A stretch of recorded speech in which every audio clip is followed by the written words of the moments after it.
Good morning दोस्तों, happy new year to all. मैं वाबिक वर्मा की आप सबका स्वागत करता हूं बीइंग आईएएस के एक बहुत ही स्पेशल एपिसोड में। दोस्तों, इस एपिसोड में हम देखेंगे कि आखिर क्लास 10th में मार्क्स कैसे आएंगे। ये 2025 हमारे लिए बहुत ही बेहतरीन साबित होने वाला है।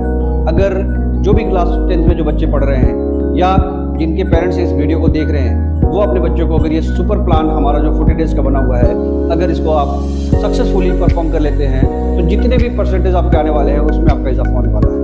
अगर कोई बच्चा 50-55% मार्क्स में ही सीमित हो जा रहा है, अगर ये 40 दिन तक की परफॉर्म करेगा तो जाहिर सी बात है कि उसकी 70% 75% का उम्मीद हम लोग कर सकते हैं। आपको करना क्या है कि ये जो भी हमने प्लान किया है उसको आप तरीके से और सुसज्जित तरीके से इसको पूरा परफॉर्म करेंगे और डेली बेसिस पे अपने आप को आकलन करेंगे। मतलब आप अपना एनालिसिस डेली बेसिस पे करेंगे। अगर वो नहीं करते हैं तो कहीं ना कहीं आपको ये प्रॉब्लम्स आने वाली है कि आप अपने परफॉर्मेंस को पूरा नहीं कर सकते हैं। इन 40 दिनों तक आप मोबाइल को छोड़ दीजिए। मोबाइल को उतने ही इस्तेमाल कीजिए जितना आपको ज़रूरत है। आधे घंटे, 15 मिनट, 20 मिनट जितने आपको ज़रूरत है। अनवांटेड स्क्रॉल्स करने की ज़रूरत नहीं है, अनवांटेड वीडियोस देखने की ज़रूरत नहीं है, किसी और की व्यूज़ को बढ़ाने की ज़रूरत नहीं है। आप अपने लाइफ को बेहतरीन तरीके से मूव कर सकते हैं अगर ये 40 डेज आपने बहुत अच्छे से परफॉर्म कर लिया, क्योंकि इस 40 डेज के बाद भी आपके पास कुछ टाइम होगा जो कि एग्जाम्स के गैप के बीच में टाइम होता है। तो दोस्तों, मैं आप सबसे ये उम्मीद भी करता हूँ और आप सबसे मैं रिक्वेस्ट कर रहा हूँ कि आप अगर 10th क्लास के स्टूडेंट हैं या आपके घर में या आपके पड़ोस में अगर कोई 10th क्लास के स्टूडेंट हैं, क्योंकि ये उनके लिए फर्स्ट स्टेप होगा सक्सेस के लिए। तो हमने पूरे 24 आवर्स को कुछ पार्ट्स में डिवाइड किया है, वो मैं एक्सप्लेन करने जा रहा हूँ कैसे करना है। कि आप देखिए, बहुत ही छोटा वीडियो होगा, आप आखिरी तक इसमें बने रहें। दोस्तों, शुरुआत करते हैं कि class 10 super plan for 40 days. ये सुपर प्लान फॉर 40 डेज क्यों मैंने बोला है, क्योंकि इस प्लान में आपको वो सारे सब्जेक्ट्स पढ़ने का मौका मिलेगा जो आपने अभी तक पढ़ा है या किसी वजह से छूट गया है। तो सबसे पहले हम ये देखेंगे कि आखिर इस सुपर प्लान जो है 40 डेज के लिए, उसमें सबसे पहले क्या है। तो सबसे पहले हमने 24 आवर्स, क्योंकि हमारे पास 24 आवर्स है सबके लिए। जो टॉपर होता है उसके लिए भी 24 आवर्स और जो फेलियर होता है उसके लिए भी 24 आवर्स। जो डॉक्टर है, जो इंजीनियर है, everybody has got 24 hours in a day. तो 24 आवर्स को हमने डिवाइड कर लिया है 7 + 13 + 4 = सक्सेस। 7 + 13 20 + 4 24। अगर आप इसको पूरा परफॉर्म कर लेते हैं तरीके से तो सक्सेस रेट जो है वो काफी हाई हो जाएगा। इस 7 घंटे में क्या करना है, स्लिप। कोई बच्चा जो है एग्जाम के टाइम में शायद कम सोता है, वो भी डेंजरस है। कुछ बच्चे बहुत ज्यादा सोते हैं, वो भी डेंजरस है। तो एक 7 घंटे का जो नींद होती है वो ऑप्टिमम होती है। 7 घंटे अगर आप सो रहे हैं तो आपको किसी बात की कोई परेशानी नहीं आएगी। दिन भर आप एकदम फ्रेश रह सकते हैं। उसमें आप आधे घंटे का अगर एक्सरसाइज कर लेते हैं तो और भी आप एनर्जेटिक फील करेंगे। तो सबसे पहले हम देखेंगे कि 7 घंटे के स्लीप करने के बाद आपके पास बचता है टोटल भी 13 घंटे + 4 घंटे। ये 13 घंटे आपको किसी चीज के लिए नहीं करना है। इस 13 घंटे को आपको एनी हाउ स्टडी पर्पस के लिए ही रखना है। ये 13 घंटे अगर आपके स्टडी पर्पस रहेंगे तो आपका सक्सेस रेट बढ़ जाएगा। ये स्टडी इसलिए जरूरी है क्योंकि 13 घंटे को हमने आगे डिवाइड किया कि किस तरीके से हम इसको सब्जेक्ट वाइज कैसे डिवाइड कर सकते हैं। तो 13 घंटे के बाद हमारा बचता है 4 घंटा, जिसमें आपका खाना, एक्सरसाइज, प्रेयर अगर आप करते हैं तो प्रेयर या और भी जो भी काम आप करना चाहते हैं इन 4 घंटों में कीजिए। अभी आपको 40 दिन कोई फालतू के काम नहीं करने हैं। जो आपके स्टडी से रिलेटेड चीज़ें हैं सिर्फ उतना ही करना है। मैं पेरेंट्स से भी रिक्वेस्ट करता हूँ कि इन बच्चों को 40 दिन तक स्टडी के अलावा कोई दूसरा काम ना दें। तो अगला जो हमारा जो टारगेट का पॉइंट है वो है हमारे पास 5 सब्जेक्ट। जनरली 5 सब्जेक्ट होते हैं। उन 5 सब्जेक्ट्स के अलावा अगर किसी के एक्स्ट्रा कोई सब्जेक्ट है उसके लिए भी इसमें टाइम दिया गया है। तो 5 सब्जेक्ट को हम लोग डिवाइड कर लिए हैं इन पूरे 40 डेज में कैसे 24 आवर्स में करना है। तो दोस्तों, मैंने इसको क्या किया है कि 5 सब्जेक्ट जो जनरली जो 5 सब्जेक्ट होते हैं वो मैथ, साइंस, इंग्लिश, हिंदी और SST होती है। इनको हमने डिवाइड कर लिया है अलग अलग तरीके से। 40 डेज को 13 आवर्स, क्योंकि 13 आवर्स की स्टडी करनी है हमें, तो 40 डेज को अगर हम 13 आवर्स से मल्टीप्लाई करेंगे तो हमारे हाथ में आता है 520 आवर। ये 520 आवर हमारे लिए बहुत इंपॉर्टेंट इसलिए है क्योंकि 520 आवर्स को फिर हमने डिवाइड किया सब्जेक्ट के हिसाब से। 520 घंटे कम नहीं होते। अगर आपने 520 घंटे सीरियसली पढ़ाई कर ली तो आपकी किस्मत इधर से इधर पलट जाएगी। आप अपने दशा को चेंज कर सकते हैं। अगर आपकी दशा चेंज हो गई तो आने वाला दिशा भी आपके लिए बहुत बेहतरीन साबित होने वाला है। इसलिए इन 40 डेज पे आपको बहुत अच्छे से ध्यान देना है और इसे परफॉर्म करना है। तो अगला जो मैंने इसको डिवाइड किया है वो ये है, सॉरी ये डिलीट हो गया। स्लाइड से आगे वापस मूव करेंगे हम इसको। तो अगला जो है वो मैथ्स, बहुत ही इंपॉर्टेंट टॉपिक है मैथ्स का, जो कि बच्चों का जनरली कमजोर और वीक रहता है।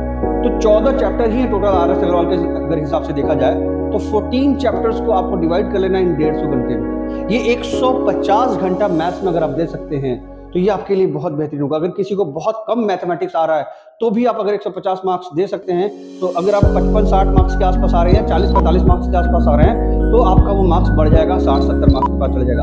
आपका मन करे तो भी करना है, नहीं मन करे तो भी करना है, आपको 150 घंटे ही मैथमेटिक्स को देना है, क्योंकि ये आपके सर्टिफिकेट में एक बार जुड़ेगा, दोबारा नहीं जुड़ने वाला। तो आपको याद रखना है कि ये जो 150 घंटे हैं ये आपके बहुत इंपॉर्टेंट है मैथमेटिक्स के लिए। 150 घंटे को टॉपिक वाइज आप डिवाइड कर लीजिए कि कौन सा टॉपिक आपको बहुत पसंद आ रहा है, सबसे पहले उसको कर लीजिए। 4 घंटे, 3 घंटे, 5 घंटे, जो भी एक टॉपिक में जो भी टाइम लग रहा है उसको परफॉर्म कर दीजिए। जो सबसे ज्यादा आपका अच्छा है उसको पहले परफॉर्म कर लीजिए, ताकि जो थोड़ा सा जो टफ आपको लग रहा है उसमें थोड़ा सा टाइम ज्यादा मिल जाएगा। तो सबसे पहले हम लोग मैथमेटिक्स करेंगे 150 आवर्स। ये 150 आवर्स एक लगातार नहीं करनी है, आप अपने शेड्यूल को भी डिवाइड कर लीजिए। जो 13 घंटे का है, एक दिन में 3 सब्जेक्ट पढ़िए, 3 से ज्यादा सब्जेक्ट नहीं पढ़ना है, क्योंकि 3 से ज्यादा सब्जेक्ट पढ़ने की कोशिश अगर आप करते हैं तो फिर वो एप्टीट्यूड बन नहीं पाएगा, डेवलप नहीं हो पाएगा। हर सब्जेक्ट का एक एप्टीट्यूड होता है, जैसे आप उसके सब्जेक्ट के बारे में थोड़ा सा आगे जाएंगे और आपने फिर से सब्जेक्ट चेंज कर दिया, तो माइंड का एक सिस्टम होता है कि उस सब्जेक्ट को समझना शुरू करता है। 10, 15, 20 मिनट, आधे घंटे, 1 घंटे के बाद वो ज़्यादा समझ में आने लगता है, तो आप उसके बाद सब्जेक्ट चेंज कर देंगे। सब्जेक्ट चेंज करेंगे तो फिर आपको ये प्रॉब्लम आएंगी कि आपका वो परफॉर्मेंस अच्छा नहीं हो पाएगा। तो हमें सब्जेक्ट 3 से ज़्यादा सब्जेक्ट एक दिन में नहीं पढ़ना है, सारे सब्जेक्ट आपके कंप्लीट हो जाएंगे। 150 आवर्स हमने साइंस पे भी दिया है, 50 घंटा फिजिक्स, 50 घंटा बायोलॉजी और 50 घंटे केमिस्ट्री। ये 50 घंटे काफ़ी है, मोर देन इनफ है। बहुत ज़्यादा चैप्टर्स नहीं है साइंस में, और इजी अगर आपने पहले पढ़ा है तब तो बहुत ही इजी हो जाएगा, बहुत अच्छे से परफॉर्म हो जाएगा ये। अगर आपने नहीं पढ़ा है तो अभी भी टाइम है, इसको पढ़ लीजिए। इसको पढ़ने का तरीका बहुत ही आसान है। जो आप बायोलॉजी आप सबसे पहले पढ़िए, क्योंकि उसमें रटने का सिस्टम ज़्यादा है, ज़्यादा याद करने वाली चीज़ें हैं, समझने वाली चीज़ें हैं। और फिजिक्स के अगर न्यूमेरिकल्स अभी नहीं आते हैं तो उसको थोड़ी देर के लिए छोड़ दीजिए। पहले आप अपने कंफर्म कर लीजिए कि आप पास हो रहे हैं अच्छे मार्क्स से, उसके बाद आगे की बात करना है। आगे देखते हैं कि 100 आवर्स हमने दिया है एसएसटी के लिए। एसएसटी में आपके पास 4 सब्जेक्ट हैं, इकोनॉमिक्स, सिविक्स, ज्योग्राफी और हिस्ट्री। इन चारों सब्जेक्ट को हमने 25-25 घंटे दिए हैं। इसके अलावा भी आपको गैप में टाइम मिलेगा, तो 25-25 घंटे में आपको रिवाइज कर लेना है, क्योंकि एसएसटी आप पढ़े होंगे, क्लासेस में पढ़ाई गई होंगी, बहुत सारे बच्चे कोचिंग और ट्यूशन भी करते हैं, उनमें भी पढ़ाया गया होगा। अब आपको क्या करना है कि वो रिवाइज करना है जो आपने पहले पढ़ा है। तो इसको आप रिवाइज करने के तरीके से 25 घंटे कैसे डिवाइड करना आप कर लीजिए। डेली हिस्ट्री को डेली लिख के पढ़िए, ज्योग्राफी को लिख के पढ़िए। लिखना बहुत इंपॉर्टेंट है, अगर आप लिख नहीं रहे तो वो आपके माइंड में ज्यादा दिन तक नहीं रह पाएगा। ज्यादा देर तक अगर कोई भी टॉपिक्स को अगर आपके दिमाग में रखना है तो उसको रिवाइज कीजिए और साथ साथ लिखिए। लिखना और पढ़ना दोनों इंपॉर्टेंट है, याद रखिए, लिखना और पढ़ना दोनों इंपॉर्टेंट है। अगला हमारा जो आता है वो इंग्लिश के लिए 45 आवर्स मैंने दिया है, ये मेरे हिसाब से है, आप आगे पीछे कर सकते हैं। मैंने आपको ईजी करने की थोड़ा सा ईजी बनाया है पूरे सिस्टम को, ताकि आप अगले 40 डेज में आप इस तरीके से अगर आप करते हैं काम तो आपकी परफॉर्मेंस अच्छे होने के ज़्यादा से ज़्यादा चांसेस हैं।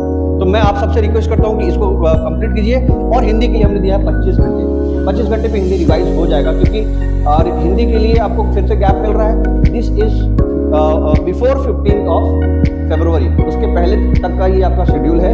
आप 40 दिन आज से जोड़ लीजिए, आज 3 तारीख है, 3 तारीख से 40 दिन, कितना दिन कब तक हो रहा है, अब 12 फरवरी तक होगा। 12 फरवरी तक, उसके बाद फिर आपको 13 और 14 2 दिन टाइम मिलता है। तो जो 15 को एग्जाम होगा या 16 को जो एग्जाम शुरू होने वाले हैं उनको भी 3 दिन का टाइम मिल जाएगा। वो आपने माइनस कर दिया तो 520 में से 470 घंटे हमारे पास आ गए। इसको हमको देखना है कि किस तरीके से परफॉर्म कर पा रहे हैं। तो दोस्तों आगे का जो हमारा प्लान है वो ये है कि ये रिवाइज आप 50 घंटे अगर कर लेते हैं तो आपके पास एक और टाइम मिलता है, और वो ये है कि गैप बहुत इंपॉर्टेंट है।